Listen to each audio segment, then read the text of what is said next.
As one of the things I heard you mention early on is the importance of diversity in books. And I think, you and I were talking before we even hit record about some of the initiatives that you've been part of and Scholastic stance on Right. diversity.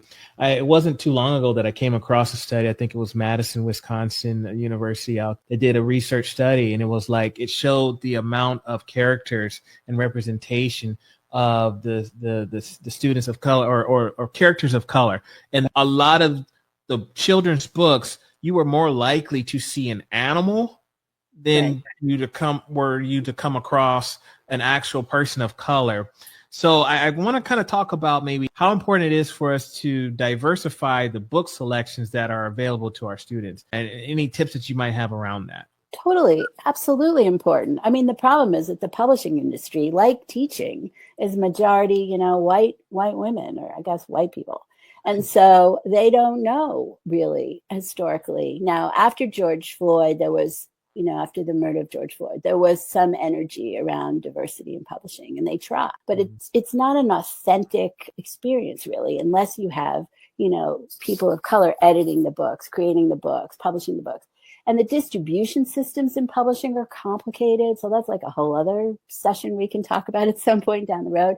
But we are committed to creating books and distributing books. And there's actually quite a lot of wonderful, diverse books being published, not necessarily through the regular mainstream channels, but we have to get them to the kids. Get them directly to the kids for whom they're intending, because, you want to see yourself in books, obviously, and we have to make those books available to kids. Now, that's not to say that, kids across all backgrounds and all cultures don't want to read Dog Man or Captain Underpants. Of course, that's possible as well.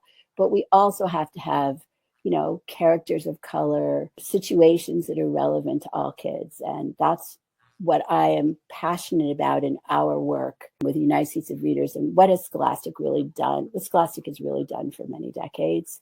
And the other thing is, to be honest, it's Sunday, so, we're comfortable here. White people are afraid to have these conversations, and they're not sure what's the right language. Are they going to say something stupid? And that's it. You never get anywhere unless you break through that. And going back to grad school with people who are, younger than my children, it was very eye-opening, because it's, it forces you to really listen and be in the conversation in a different way than my experience. And I think we talked about also a little bit earlier, we formed a diversity council, inclusion council at Scholastic. Being with my colleagues of color really helped me understand, how these conversations have to happen without fear of, without embarrassment or whatever people are worried about, to move it forward. So you'll see in the background, I have this beautiful piece of artwork by Kadir Nelson, who is an incredible illustrator. And, there's so many wonderful books that need to be published and need to be distributed better. Would you say that we need more,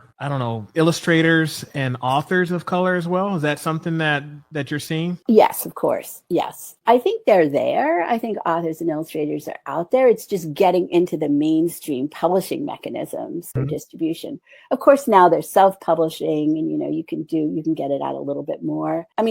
It's a problem in general in publishing that, we have to find ways to get stuff, bigger than just the bestsellers out there. But I think we have to work on the distribution and the marketing as much as we do about what we're publishing. That makes sense. There's a lot of wonderful creators out there. So overall, from today's conversation, I'm hearing, one, we need to be able to give students choice. Yes. When it comes to book selection. Yes, we can kind of encourage, but it should not be necessarily a forced thing. I also heard that it's okay for a student to not finish a book and see, hey, you know what, this doesn't work for me. Let's try another book. Still encourage them to read those books. And then also it's important for us to be intentional with our efforts with diversifying the book selections that are available. I think sometimes what happens is, we tend to look at books that we might be interested in. And so those are some of or maybe those are books that we read when we were kids, or our children read as a kid. Right. And we miss some opportunities to really dig into what other authors or what other book genres, things like that are available that might speak more to our our demographics within our classroom. So those are some of my key takeaways. Are there any other areas that we haven't touched on that you want to bring up to this conversation? Yeah, and just to be clear, I think you don't have to finish a book, but as you said, you got to get another one. You got to keep going. So reading isn't optional, but what you're reading should not be forced. I think we're just we have to be really creative in inspiring kids and caregivers and families and teachers to be excited about reading. So, role models are an option. I know there was this story in USA Today because, there was a football player, AJ Brown. I'm not a big football fan, but reading on the side, and that went viral. And I think that's inspiring for kids and people to see that, a major football player, receiver can read. What I took away from that story was a little bit different, actually. It felt to me that he was reading, it was, to read about excellence, whatever that book was about, but it was also like a go-to kind of a comfort or a go-to kind of resource for him to activate. And that's a huge part of books. If you're dealing with something, if you're upset about something, wondering about something, curious about something, if your pet dies or, more difficult, books are really good ways to engage and immerse yourself and get insight to stuff you're going through. So I think role models are huge. Obviously, sports figures can be amazing role models. AJ Brown, we recently just did a partnership with Caitlin Clark's foundation. She's a WNBA basketball person. Amazing commitment to kids. And we want to work with other athletes across all kinds of ways to get to kids to demystify reading, to make it fun and show by example. All right. Well, I have learned a lot today, Judy, and I really appreciate your time.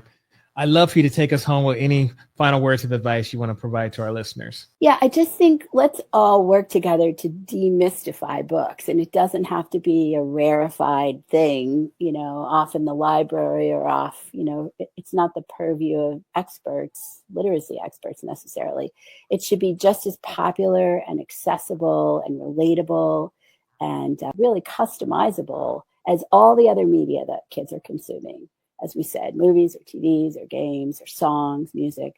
We should really respect the children and respect their caregivers to make sure that the books we're showing them to read and suggesting they read and offering them to read are books for them. And then making sure we give them access, because we can talk all day long about it, but if they don't have access to books, how are they supposed to do anything? So that's our work as responsible adults and, shepherds of American democracy, to make sure that every kid has access to choose and own their own books and build their libraries and see themselves as a reader. Because otherwise, without a literate population, and, the statistics now are quite terrible, that something like only 30% of kids are reading at grade level by third grade. That's not okay.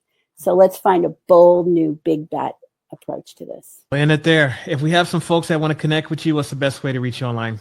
Yeah, it's jnewman@scholastic.com is my email. All right. It's the best way. Are you on any of the social platforms? I am. I'm on everything. I'm very, I'm on LinkedIn, I'm on Instagram, and I'm on Facebook. Okay. All right. Someone's always helping me sort those out, but feel free to reach out. Well, Judy, it has truly been a pleasure. We appreciate your time. Thank you so much. And I'm getting your book. I ordered it. So I'm nice. to read it as well. So thanks for the work you're doing. It's so important, honestly.